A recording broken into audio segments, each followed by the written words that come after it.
नमस्कार दोस्तों, आप सबका स्वागत है मेरे YouTube चैनल के ऊपर। दोस्तों, आज के वीडियो के अंदर हम जानेंगे कि मार्केट जो है अब आगे की जो जर्नी फॉलो करेगी, उसके अंदर कौन कौन से सेक्टर ऐसे रहेंगे जो कि परफॉर्म करेंगे और किस किस सेक्टर के अंदर बड़ा पैसा आने की उम्मीद है। वो सब चीज़ हम आज की इस वीडियो के अंदर देखेंगे। साथ में देखेंगे कि जो वो सेक्टर हम सिलेक्ट करेंगे, उन सेक्टर्स के अंदर कौन कौन से ऐसे स्टॉक्स होंगे जो कि परफॉर्म कर सकते हैं। और अगर वो सेक्टर अच्छा परफॉर्म किए अगले एक महीने के अंदर, तो हमारा मार्केट है वो डेफिनेटली 16,000 16,000 के ऊपर डेफिनेटली जाएगा और हम एक नया ऑल टाइम हाई भी बनाएंगे। तो दोस्तों, शुरू करते हैं आज की वीडियो और हम डायरेक्टली चलते हैं कि कौन कौन से सेक्टर ऐसे हैं जो कि परफॉर्म कर सकते हैं। तो दोस्तों, उसके लिए यहाँ पर आपको मैं लेके आया हूँ अपने ट्रेडिंग व्यू प्लेटफॉर्म के ऊपर। दोस्तों, यहाँ पर सबसे पहला सेक्टर ऐसा है जो कि परफॉर्म कर सकता है। मुझे ऐसा पर्सनली लगता है कि जो ये अभी काफ़ी दिनों से अंडर परफॉर्म कर रहा था, तो यहाँ पर काफ़ी ज़्यादा अंडर परफॉर्म करता हुआ मार्केट जो है इसका बैंक निफ्टी का कम निफ्टी बैंक का स्पेशली नीचे गिरा, वहाँ से इसने रिकवर किया और अब ये शायद रेडी है मेरे हिसाब से। दोस्तों, ये मेरा व्यू है पर्सनली। अब ये रेडी है दोस्तों ऊपर का तैयारी करने के लिए और बहुत ज़बरदस्त इसकी डेली कैंडल और आप वीकली कैंडल दोनों देखोगे ना, तो दोनों के दोनों के अंदर इसने बहुत जबरदस्त तरीके से आपका मार्केट ने रिकवर कर लिया है। इसलिए दोनों हफ्तों का जो सूखा था वो रिकवर कर लिया है। आप ध्यान से समझिएगा। एक यहाँ पर मैं ट्रेंड लाइन एक बनाना चाहता हूँ और आप देखिएगा कि ब्रेकआउट होने के लिए बिल्कुल रेडी बैठा है। कौन? Bank Nifty.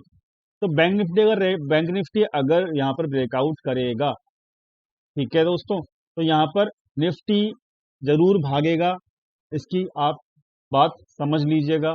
निफ्टी में क्योंकि सबसे ज़्यादा बैंकिंग सेक्टर के जो स्टॉक्स हैं उन्हीं की वेटेज है, तो यहाँ पर बैंकिंग सेक्टर के स्टॉक्स के ऊपर फोकस जरूर रखिएगा। कौन कौन से बैंकिंग सेक्टर के स्टॉक्स के अंदर फोकस रखना है वो हम अभी आपको बताएंगे। लेकिन अब यहाँ पर आप चेक कर सकते हो कि यहाँ पर जो है मार्केट ने ये जो बड़ी कैंडल बनी थी, वीकली कैंडल जो ये वाली बड़ी बनी थी, ठीक है, इसको मार्केट ने सपोर्ट किया है। मतलब इसके लो के नीचे मार्केट बिल्कुल भी नहीं गया। बड़ी कैंडल बनने के बाद जिन लोगों ने यहाँ पर जिन लोगों ने यहाँ पर अपना पैसा इन्वेस्ट किया, उसमें से कुछ लोगों का प्रॉफिट बुकिंग करना बनता था। इसलिए मतलब यहाँ पे होता क्या है कि जब इतनी बड़ी कैंडल बनती है तो थोड़ा सा रिट्रेसमेंट आता ही आता है। लेकिन दोस्तों, इस कैंडल के अंदर जिन लोगों ने भी इन्वेस्ट किया था, वो सभी लोग अभी भी प्रॉपरली प्रॉफिट बुकिंग नहीं किया है और अभी भी वो होल्ड करके बैठे हुए हैं। बहुत बड़ा पैसा लगा है इस वीक के अंदर और ये बड़ी कैंडल ने अब अगली बड़ी कैंडल जब बना दी है वीकली बेसिस के ऊपर, तो ये एक सीधा हर सादा अपना इंडिकेशन है कि मार्केट अब ब्रेकआउट कर सकता है। तो रेडी रहिएगा। मैं ये नहीं कह रहा कि मंडे मॉर्निंग को उठते के साथ ही यहाँ पे ब्रेकआउट होना शुरू हो जाएगा, आपको पैसों की बारिश होनी शुरू हो जाएगी, ऐसा नहीं है। हम अपना व्यू जो बता रहे हैं आपको अगले एक महीने के लिए बता रहे हैं। मुझे ऐसा लगता है बैंक निफ्टी जो है 38,000, 38 नहीं तो कम से कम जो ये आपका ये जो हाई था, ये कितना हाई था? 37,700 का हाई। तो कम से कम इस हाई के आसपास मार्केट आराम से पहुंच सकता है अगर यहाँ पे ब्रेकआउट हुआ तो।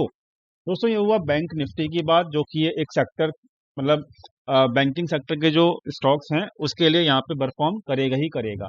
दूसरा सेक्टर जो दोस्तों है जबरदस्त तरीके से, मुझे पर्सनली ऐसा लगता है कि यहाँ पर जो ऑटो सेक्टर है, यानी क्योंकि अब अगले जून खत्म हो चुका है, जुलाई अगस्त सितंबर अगले 3 महीने प्रॉपर क्या कहते हैं लॉकडाउन भी खुल चुका है और अब धीरे धीरे सेल्स बढ़नी शुरू होंगी ऑटो सेक्टर की, और वो ऑलरेडी शुरू हो भी चुकी हैं। तो यहाँ पर जो है ऑटो सेक्टर के अंदर बड़े पैसा यानी कि बड़ा मनी, बिग मनी जो है यहाँ पर अपनी नज़र जरूर बना के रखेगा। और आप चेक कर सकते हो कि यहाँ पर भी ये स्टॉक भी जो है इस ट्रेंड लाइन, जो बेरिश ट्रेंड लाइन है, यहाँ पर इसने रेसिस्टेंस ब्रेक किया इस सेक्टर के, आप चार्ट देखोगे तो। लेकिन यहाँ से इस लाइन मतलब अगले वीक ने पिछले वीक के लो को नहीं तोड़ा, तो इसका मतलब यहाँ से ही नया पैसा दोबारा इन्वेस्ट किया गया, थोड़ा बहुत प्रॉफिट बुकिंग हुआ। यहाँ पर भी जो ये कैंडल थी इसने अच्छा सा पैसा इन्वेस्ट किया रखा है, अगला कैंडल भी अच्छा मिला है अपने को। तो ये भी एक ऐसा सेक्टर है जिसके ऊपर फोकस रखिएगा। अगले ऑलरेडी मारुति और क्या कहते हैं मतलब काफ़ी ज़्यादा स्टॉक्स जो हैं अच्छा परफॉर्म कर रहे हैं ऑटो सेक्टर के, अभी हम देखेंगे स्टॉक्स के अंदर भी। लेकिन ऑटो सेक्टर दूसरा सेक्टर है जो कि परफॉर्म डेफिनेटली कर सकता है।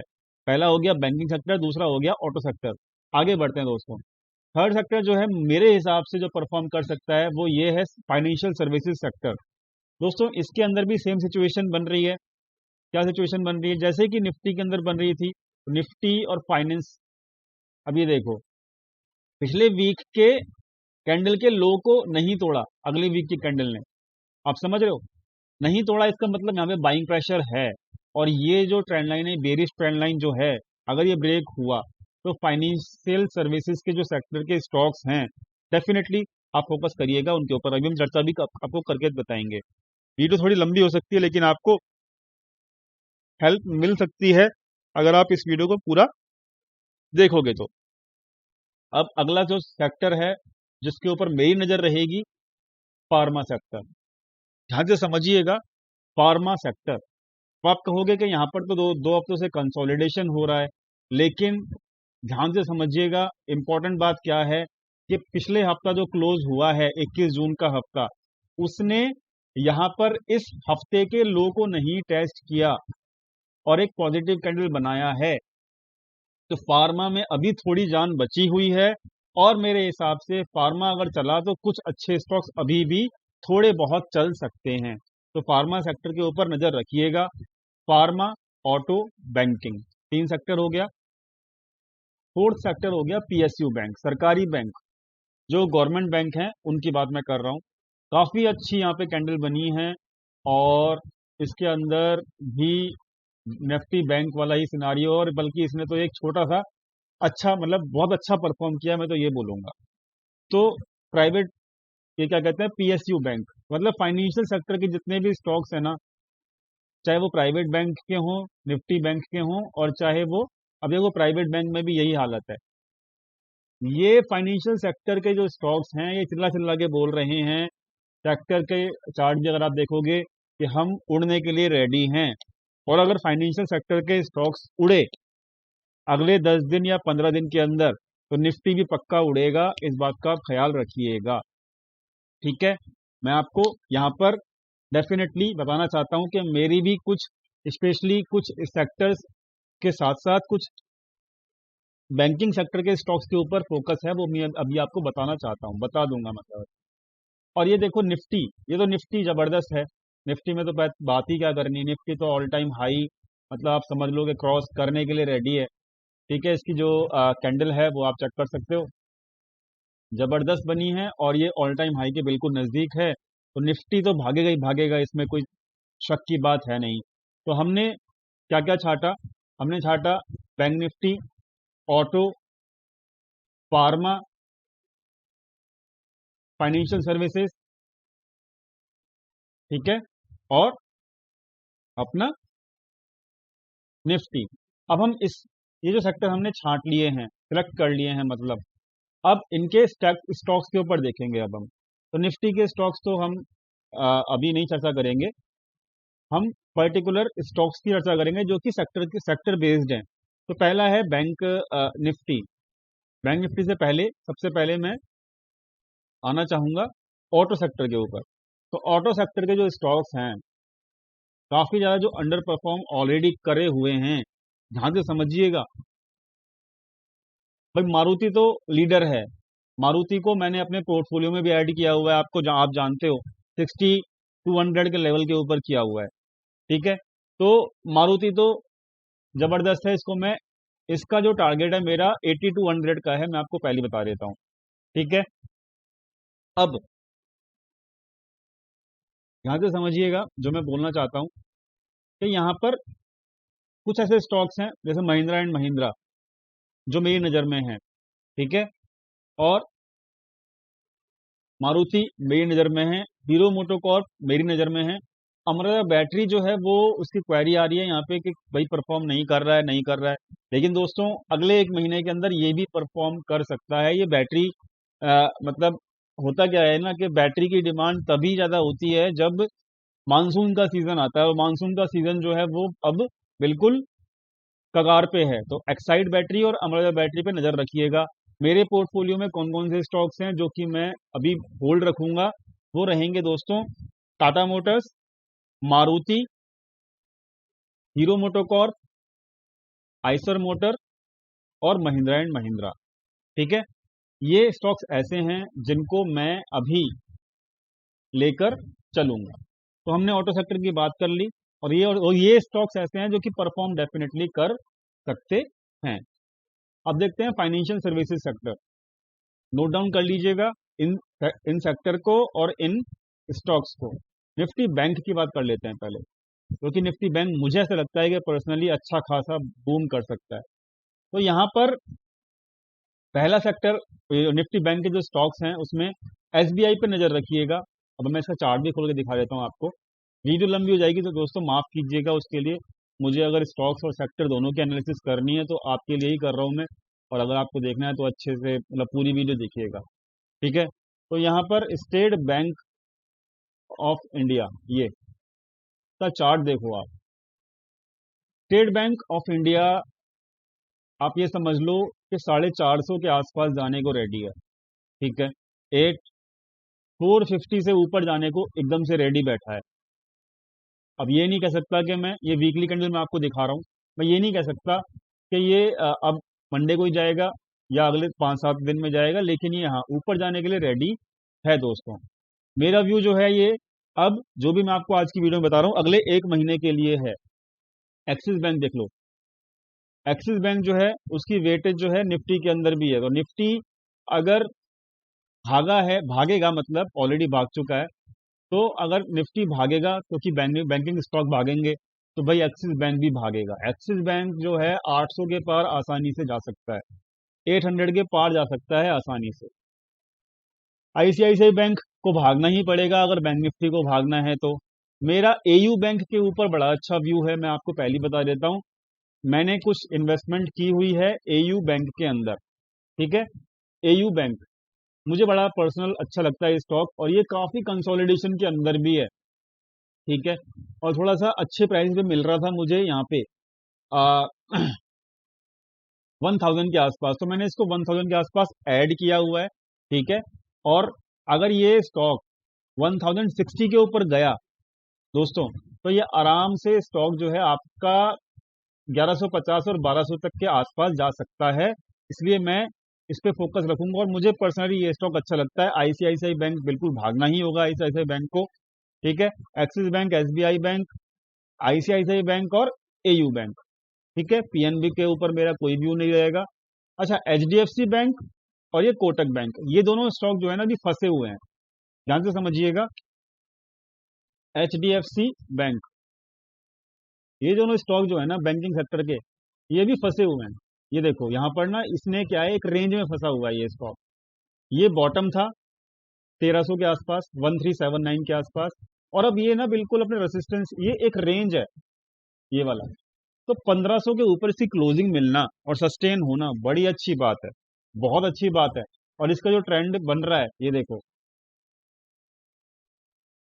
ये देखो क्या दिख रहा है इसमें आप, ये आपको ये दिख रहा है कि भाई अगर ये स्टॉक अगले हफ्ते में आपका 1500 के ऊपर सस्टेन कर गया, ध्यान से समझिएगा मेरी मेरी वर्डिंग को, अगले वीक में अगर ये स्टॉक 1500 के ऊपर सस्टेन कर गया तो ये खींच देगा, ये फिर खींच देगा, और फिर ये कम से कम मुझे ऐसा लगता है कि ये 1580 तक, 1575 का टारगेट ले लो, 1500 1600 तक जाने दो इसको फिर, क्योंकि खींचेगा तो फास्ट मूवमेंट देगा और आपको बहुत बेनिफिट मिलेगा। और एचडीएफसी बैंक चला तो निफ्टी और बैंक निफ्टी दोनों भागेंगे, इस बात को आप ख्याल रखिएगा। यही हाल जो है कोटक महिंद्रा बैंक, कोटक बैंक का है। इसमें मेरा व्यू था बुलिश, मेरा व्यू बुलिश यहाँ पर था कि भाई यहाँ पर ये वाला मैंने इसको यहाँ पे ऐड किया हुआ है 1800 के आसपास, 1800 के आसपास मैंने इसको ऐड किया। ये टूट गया, टूटा ज्यादा नहीं है, 60-70 पॉइंट टूटा है। लेकिन दोस्तों आपको ये ट्रेंड लाइन दिख रही होगी, पहली चीज तो ये ट्रेंड लाइन दिख रही होगी। ठीक है, इस ट्रेंड लाइन को अगर ढंग से ड्रॉ करेंगे हम, ये लो, ठीक है जी, ड्रॉ हो गई। तो ये क्या है ना, ये इतना टूट चुका है कि अब ये अपने बिल्कुल सपोर्ट जोन के बिल्कुल यहाँ पे देखो, जब जब इस लेवल के आसपास आया ना 1700 के आसपास, तब तब ये स्टॉक ने बाउंस किया है। ठीक है दोस्तों, तो अगर ये बाउंस करेगा तो भाई ये इसको मैं फर्दर ऐड दोबारा कर लूंगा, 1820 के ऊपर जाएगा तो। ये बहुत ज़्यादा पिटाई हो चुकी है कोटक बैंक की। एचडीएफसी बैंक उड़ने के लिए रेडी है। तो बैंकिंग सेक्टर के जो स्टॉक्स हैं मुझे बहुत अच्छे लग रहे हैं। कौन कौन से अच्छे लग रहे हैं? AU AU bank, ICICI, SBI, axis, ये चार हो गए। इंडसइंड बैंक भी मेरी फोकस में है। ठीक है, इंडसइंड बैंक मैंने आपको सजेस्ट भी किया था जून वाले पोर्टफोलियो के अंदर, और इसने थोड़ा सा कंसोलिडेशन में चला गया। जैसे ही आप मैंने इसको फोकस में डाला वैसे ही ये कंसोलिडेशन में चला गया। ठीक है, कोई बात नहीं, कंसोलिडेशन होने दो। लेकिन जब कंसोलिडेशन के बाद ब्रेकआउट होगा, अब आप देखो ये बिल्कुल, आप ये समझ लो कि ब्रेकआउट के लिए ये स्टॉक भी चिल्ला रहा है कि भाई मुझे ब्रेकआउट होने दो। ठीक है, ये लाइन दिख रही है आपको, ये ट्रेंड लाइन ऊपर से बनती हुई आ रही है और ये वीकली कैंडल पे बन रही है, और जबरदस्त तरीके से इसके अंदर आपका, भाई मैंने तो 1000 के ऊपर इसको ऐड कर रखा है, आपको पहले बता देता हूँ। वो भी जून के स्टार्टिंग में ही कर लिया था। 1000 के ऊपर मैंने इसको ऐड किया है। ठीक है, उस वक्त 990 के आसपास प्राइस चल रहा था, तो 990 मेरे ख्याल से या 1000 के आसपास जून के स्टार्टिंग में मैंने यहाँ पे ऐड कर लिया था इस वाली कैंडल के आसपास।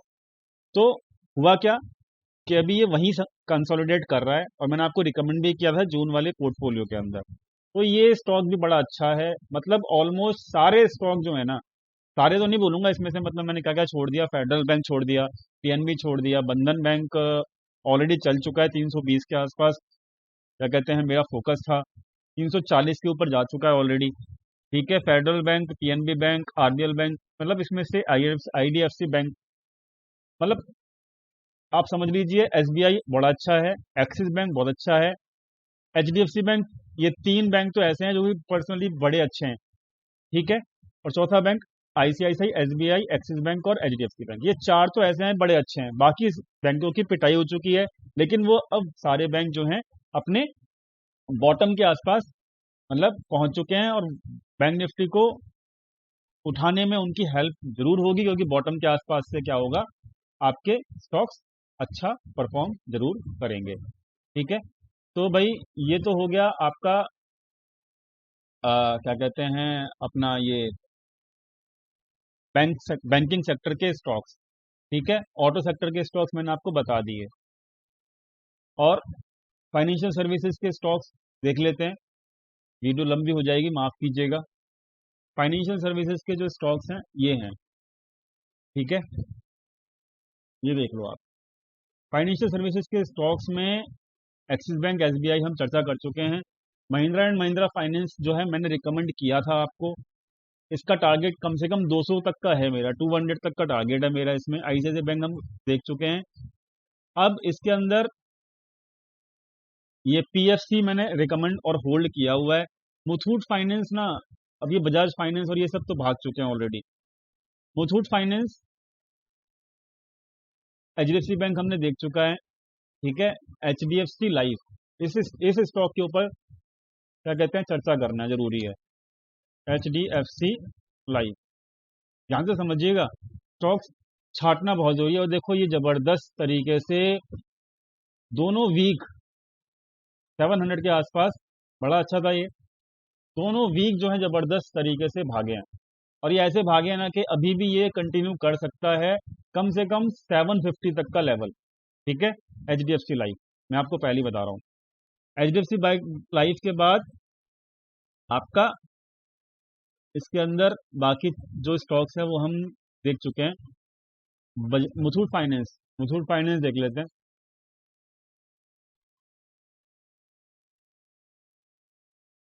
तो मुथूट फाइनेंस की जो रैली थी, अब ये स्टॉक, इसको अंडर एस्टिमेट मत करना, मैं आपको पहले ही बोल रहा हूँ। मतलब ये मत सोचना कि भाई ये स्टॉक जो है ना अब नीचे गिर जाएगा। ठीक है, ऐसा नहीं होगा। इस स्टॉक के अंदर 2 हफ्ते तक प्रॉफिट बुकिंग चली, लेकिन थर्ड हफ्ते में ना इसने बाउंस करना शुरू कर दिया है।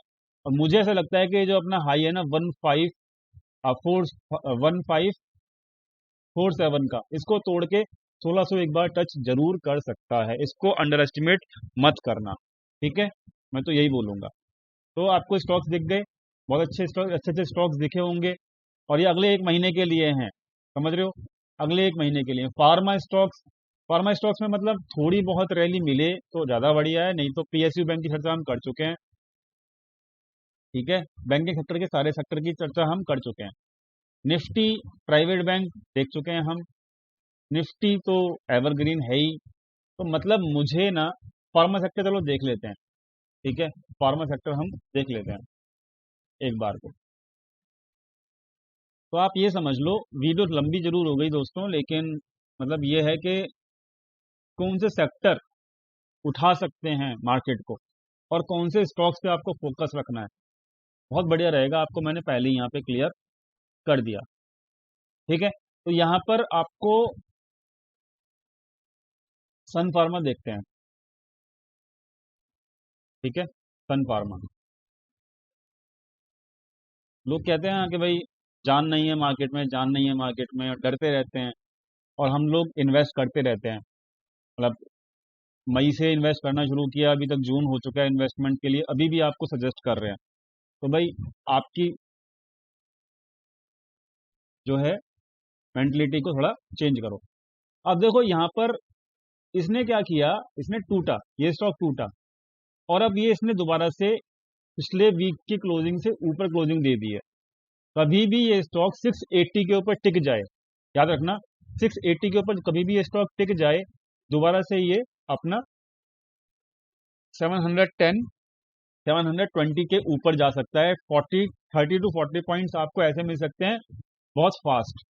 ठीक है, बहुत फास्ट। ल्यूपिन ल्यूपिन बहुत बहुत टूटा अचानक से, और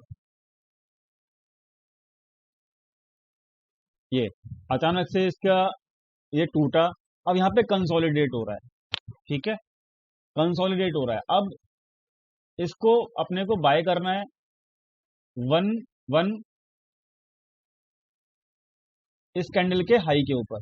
ये कैंडल का हाई क्या है, 1175, इसके ऊपर क्लोजिंग देगा तो ये स्टॉक आराम से आपका 1250 तक जा सकता है। मैं आपको पहले ही बता रहा हूँ, मैंने आपको स्टार्टिंग में बताया था कि फार्मा सेक्टर के ऊपर मैं जो है फार्मा सेक्टर के ऊपर मैं बुलिश तो हूँ, लेकिन बहुत ज़्यादा बुलिश नहीं हूँ।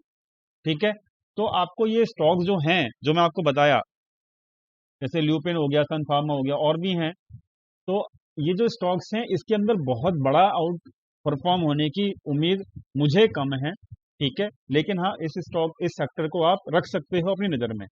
Basic sector, financial financial services, और ऑटो सेक्टर, और बैंकिंग सेक्टर। ठीक है, ये आप फोकस में रखिएगा अगले एक महीने के लिए। अगर ये सब उड़ेंगे तो भाई निफ्टी बैंक निफ्टी अपने आप उड़ेगा, और आपको समझ में खुद ही आ जाएगा अगले एक महीने में क्या व्यू बन सकता है। तो दोस्तों, इसी के साथ वीडियो लंबी हो गई, माफ़ी चाहूँगा, लेकिन आपको समझ में आ गया होगा कि अगले एक महीने के अंदर मेरा क्या क्या व्यू है, किस किस सेक्टर पे मैं बुलिश हूँ, और अगले एक महीने में कौन कौन से सेक्टर अच्छा परफॉर्म, कौन कौन से स्टॉक्स अच्छा परफॉर्म कर सकते हैं।